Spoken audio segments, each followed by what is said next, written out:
Buenas tardes, soy Janet Parra y hoy vamos a hacer capacitación de sala cera y vamos a ver los lineamientos para la atención de la estrategia de las salas ceras en el contexto de la epidemia en COVID-19 en Colombia. Estos lineamientos hasta el momento no han cambiado. Entonces, ¿cuál es la definición de sala era?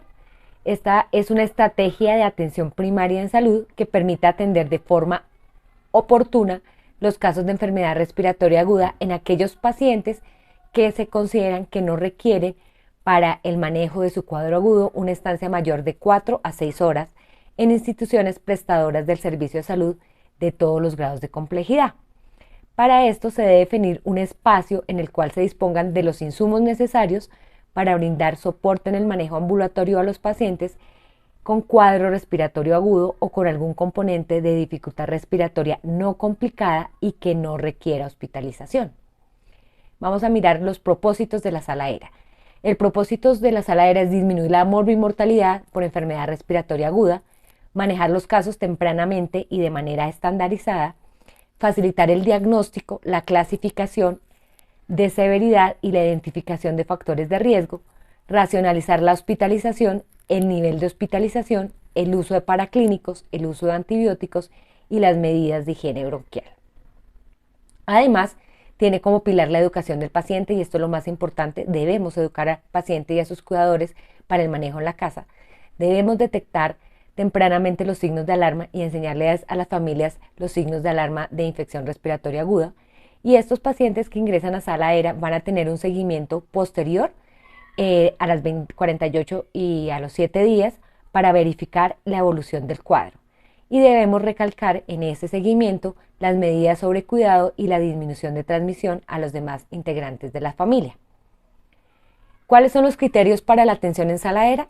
Tener una edad mayor de 2 meses, presentar dificultad respiratoria de leve intensidad, no requerir oxígeno a más de 1 litro por minuto, o sea, todos los que requieran menos de 1 litro entran a sala era y los que requieran más de 1 litro por minuto no entran a sala era para lograr una adecuada saturación para el nivel de la altitud de la ciudad, no presentar ningún signo de gravedad ni de peligro, que los vamos a recordar, vomita toda, no come nada, alteración en el estado de conciencia o convulsiones, no tener factores de riesgo como bajo peso al nacer, prematurez, desnutrición, esquema de vacunación incompleto, cardiopatía. Si tiene algún factor de riesgo no debe ingresar a sala cera. Tener la capacidad de ingerir líquidos por vía oral. Los pacientes que necesiten administración de líquidos intravenosos no deben entrar a sala era. A juicio del médico, él debe pensar que no va el paciente estar más de 6 horas en el servicio para lograr una respuesta satisfactoria y debemos usar la medicación convencional y continuar con su tratamiento controlador dado el caso en cada paciente. Entonces, el paciente puede ingresar a sala cera por el servicio de urgencias o por consulta externa. Se debe hacer una valoración médica inicial y una historia clínica completa. El médico clasifica la severidad del caso y verifica que tenga los criterios de ingreso a sala era. Los casos confirmados o sospechosos de COVID, pues debemos requerir extremar las medidas de protección y aislamiento para ellos y sus familiares de acuerdo con las indicaciones dadas por el ministerio. Entonces vamos a ver un poquito del protocolo de atención de acuerdo con las guías de práctica clínica nacionales vigentes y la severidad de cada caso que no requiera manejo intrahospitalario. Entonces vamos a hablar de bronquiolitis. Se le debe iniciar oxígeno para una saturación mayor del 90%, máximo 1 litro. Recuerden, si necesita el paciente más de 1 litro, pues no debe ingresar a sala cera. Aseo nasal con suero fisiológico. Continuar la lactancia materna y la ingesta de líquidos orales y iniciar el esquema con salbutamol inhalador a dosis medida de 3 a 4 inhalaciones cada 10 minutos, en 30 minutos 3 veces, después de 3 a 4 inhalaciones cada 20 minutos en 60 minutos 3 veces y después de 3 a 4 inhalaciones cada 60 minutos en 3 horas 3 veces. Eso nos daría alrededor de 4 a 6 horas dependiendo de la evolución del paciente. Además, manejar la fiebre con los antipiréticos orales, acetaminofén, indagando si el paciente se le ha administrado antes acetaminofén. Debemos monitorizar los signos vitales, los signos de dificultad respiratoria, el estado de hidratación y el estado de conciencia del paciente. Después de cada ciclo de inhalador, valorar los signos de mejoría y una vez transcurrido las 2 horas de tratamiento debemos, pues terapia respiratoria reevalúa cómo va el paciente. Si el paciente va mejor, pues se continúa el esquema de crisis y si transcurrido 2 horas el paciente no presenta mejoría o hay deterioro de los signos de dificultad respiratoria, se decidirá manejo intrahospitalario y se continuarán con las guías de cada enfermedad respectivamente. Y debemos seguir educando al cuidador. Para CRUD moderado o leve, sí, debemos iniciar oxígeno por cánula nasal para saturación mayor del 90, administrar dexametasona dosis única de 0.6 miligramos por kilo intramuscular, nebulización con adrenalina dosis única de 0.25 o 0.5 miligramos por kilo. Esto es máximo 2.5 ampollas en niños menores de 2 años y máximo 5 ampollas en mayores de 2 años. Manejar la fiebre con antipirético y verificar que no se le ha administrado dosis anterior de la misma. Monitorizar signos vitales, signos de dificultad respiratoria, estado de hidratación, estado de conciencia y educar al cuidador.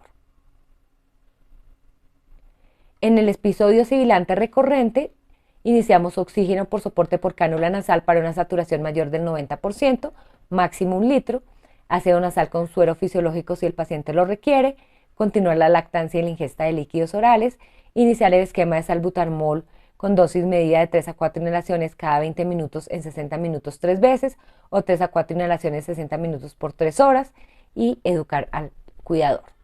Además, administrar la primera dosis de prednisolona oral de 1 miligramo por kilo por día, la cual se continuará por 5 días, manejar la fiebre, monitorizar signos vitales, signos de dificultad respiratoria, estado de hidratación y estado de conciencia. Después de cada ciclo de inhalador, valorar los signos de mejoría. Una vez transcurrido 2 horas de tratamiento, debemos evaluar la respuesta terapéutica. Si es satisfactoria, se complementará el esquema y si el paciente no mejora o hay deterioro de los signos de dificultad respiratoria, se decidirá manejo intrahospitalario y se continuarán con las guías de práctica clínica de cada patología. Y continuamos con la educación del cuidador. Los niños que tengan diagnóstico de rinofaringitis aguda o una gripa, que no tengan dificultad respiratoria, que no tengan componente broncoobstructivo, pues deben tener manejo ambulatorio y no deben ingresar a la sala ERA. Y lo mismo, los niños que cursen con diagnóstico de neumonía, que requieran antibiótico endovenoso o valoración o hospitalización, pues no deben ingresar a sala ERA. Ellos deben, unos, ir a la casa inmediatamente, hoy los otros deben ingresar directamente a hospitalización y ninguno de estos 2 casos, ni la rinofaringitis ni la neumonía que requiera manejo intrahospitalario, debe ingresar a la sala ERA. Las indicaciones de ingreso: después de realizar el tratamiento y la observación en sala ERA, si el paciente tiene mejoría clínica, acepta y tolera la vía oral, no tiene signos de peligro, se logra suspender el oxígeno suplementario para lograr oximetrías normales al aire ambiente o al FIO 2.21. Si no tiene signos de dificultad respiratoria, se definirá el egreso con las siguientes recomendaciones. Primero, educar al cuidador y al niño, cómo evitar que el niño mayor se enferme, cómo cuidar al adulto mayor en la casa, cómo cuidar al niño, cuándo se debe consultar al médico. Debemos asegurar el seguimiento y el control, el cual debe ser entre las 48 y 72 horas, ya sea de forma telefónica o presencial. Debemos indagar por la evolución del niño y la presencia de signos de alarma y adicionalmente se reforzarán las medidas de prevención. Se debe continuar con las atenciones definidas para el grupo de edad según la ruta de promoción y mantenimiento de la salud. Debemos continuar con nuestras medidas de bioseguridad, lavarnos las manos antes del contacto directo con el paciente, antes de realizar una tarea limpia o aséptica, después de la exposición de fluidos corporales, después del contacto con el paciente y después del contacto con el entorno del paciente. No se nos olvide lavarnos las manos antes y después de tener contacto con pacientes con infección respiratoria aguda o con cualquier paciente. Esto también se lo debemos enseñar a los familiares y a los niños, el lavado de manos a todos los niños cuando ingresen a sala ERA y que los acompañantes también deben bañarse las manos al ingresar a sala ERA. Debemos hacer énfasis en establecer distancia entre uno y otro niño a más de 1 metro de altura y los acompañantes que no se pasen de un niño de un lado para otro.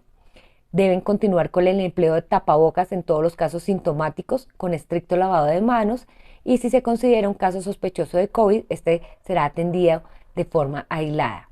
En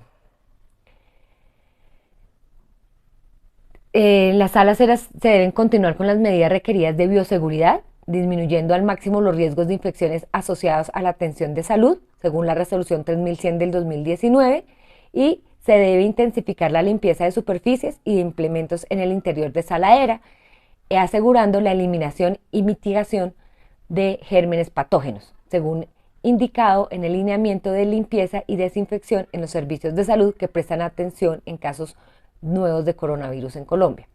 No se nos olvide que todo niño que ingresa a sala era, el drive está disponible por el correo de Ops2Cook Colombia y debemos llenar esto. Esto es indispensable para que la enfermera o que nos ayuda a hacer los seguimientos tenga a disposición la dirección del paciente, el teléfono del paciente para hacer el seguimiento a las 48 horas y a los 7 días y este registro se envía a la Secretaría de Salud de Bogotá. Por eso es importante que volvamos a hacer este registro en caso de que nos lleguen los niños con criterios para sala cera. Asimismo, también en el consultorio de pediatría están los folletos de educación para los pacientes, los cuales no se nos olvide entregárselos a todos los pacientes y dejar registrado en la historia clínica que se le entregó el folleto y que se le realizó la educación a los padres de los signos de alarma y de los signos de dificultad respiratoria. Se les debe hacer la educación al cuidador, al paciente, a la familia, a la madre y esto que nosotros hicimos la educación sobre signos de peligro y signos de educación y signos de peligro y signos de dificultad respiratoria debe quedar registrado en la historia clínica y además que se anotó en el drive para seguimiento a las 48 y 72 horas en caso de que les demos egreso al paciente. La ruta de atención, pues se le hace el triage pediátrico. Si es un triage pediátrico, uno pues entra directamente a la sala de reanimación pediátrica o a la sala de observación pediátrica o el paciente puede ir a la ruta por la salud, de salud y dirigirse a otros sitios. Pero si el paciente ingresa a sala era con los criterios para sala era, después de ser valorado por el pediatra de turno, el pediatra de turno verifica los criterios de ingreso y los factores de riesgos para el paciente con sala era, se le realiza el tratamiento, después de 2 horas o de 4 horas, según la evolución del paciente, es valorado por el pediatra de turno y el pediatra de turno definirá si el paciente requiere hospitalización, si el paciente de pronto requiere un nuevo ciclo o si el paciente es egresado para seguimiento por sala cera. Eso es toda la capacitación de hoy. Muchas gracias. Ya les envío también el cuestionario de apropiación de conocimientos. Muchas gracias por su atención.